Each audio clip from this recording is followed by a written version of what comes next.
പ്രകാശേ ദേ ആരാ വന്നിരിക്കണേ നോക്കിയേ. എല്ലാവരുടെയും പാതാര ബിന്ദുകളിൽ നമസ്കരിച്ചുകൊണ്ട് എന്നിട്ട് എനിക്ക് സത്യം പറഞ്ഞു കഴിഞ്ഞാ സംസാരിക്കാൻ പേടിയുള്ള ദാസാർ താഴെ ഇരിക്കും. ദാസാറിന്റെ നിഴൽവട്ടം കണ്ടാൽ പോലും എന്റെ കാലു കൂട്ടിയിടിക്കും.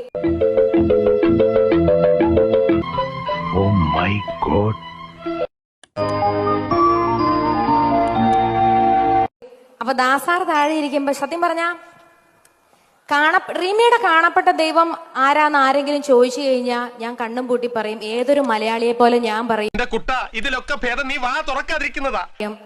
നമ്മുടെ അഹങ്കാരം, നമ്മുടെ സ്വന്തം ഈ കാലഘട്ടത്തിൽ ജീവിക്കാൻ ഞാനും നിങ്ങളെ പോലെ സാധിച്ചതില്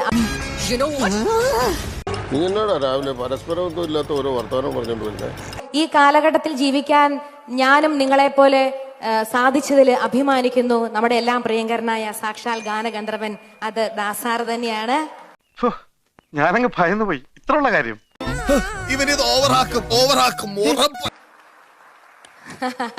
ദാസാറ വെളുത്ത തൊപ്പിയും താടിയും വെച്ചിരിക്കുമ്പോ ശരിക്കും ക്രിസ്മസ് അപ്പൂപ്പൻ വന്ന ഫ്രണ്ട്